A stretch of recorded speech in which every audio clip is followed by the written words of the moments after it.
Hi, kumusta po kayo? Sana'y nasa mabuti kayong lahat. At ngayon ako'y inyong samahan sa ating pag-aaral ng wikang Tagalog.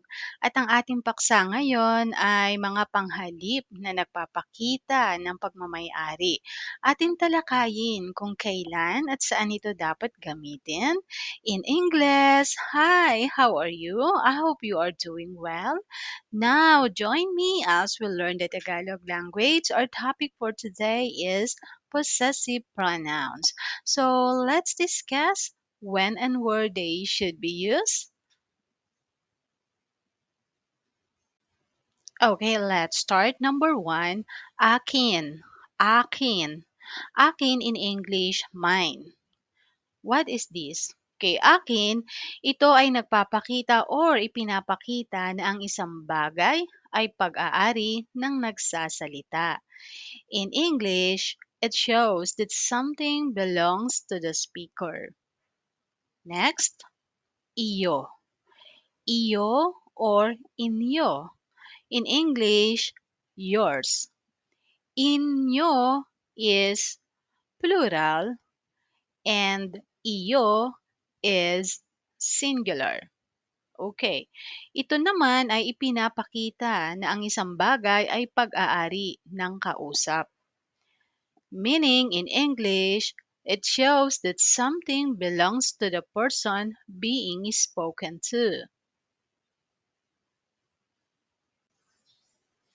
Number three, kanya. Kanya, his. Ito ay ipinapakita na ang isang bagay ay pag-aari ng isang lalaking pinag-uusapan. Pinapakita nito na ang isang bagay ay pag-aari ng isang lalaking pinag-uusapan. In English, it shows that something belongs to a male being talked about. Next, kanya. Kanya or hers.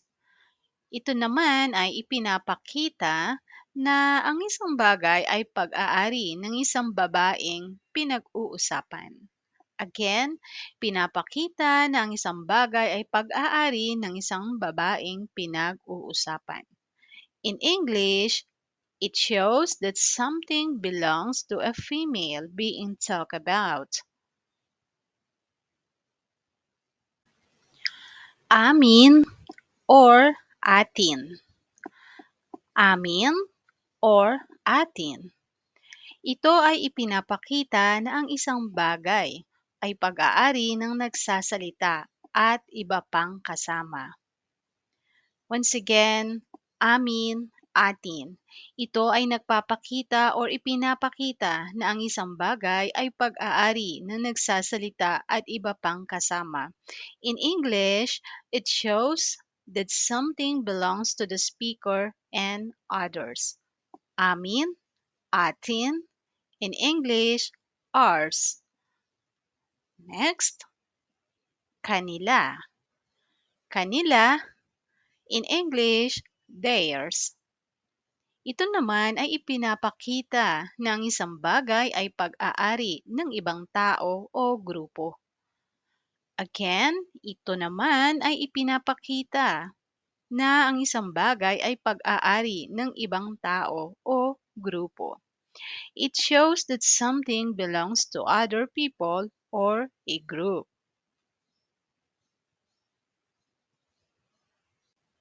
Okay, now let's summarize them. Number one, akin. Akin, in English, mine. Next, iyo, inyo, in English, yours. Next, kanya, his. Next, kanya, hers. Next, amin, atin, ours. Next, kanila, theirs.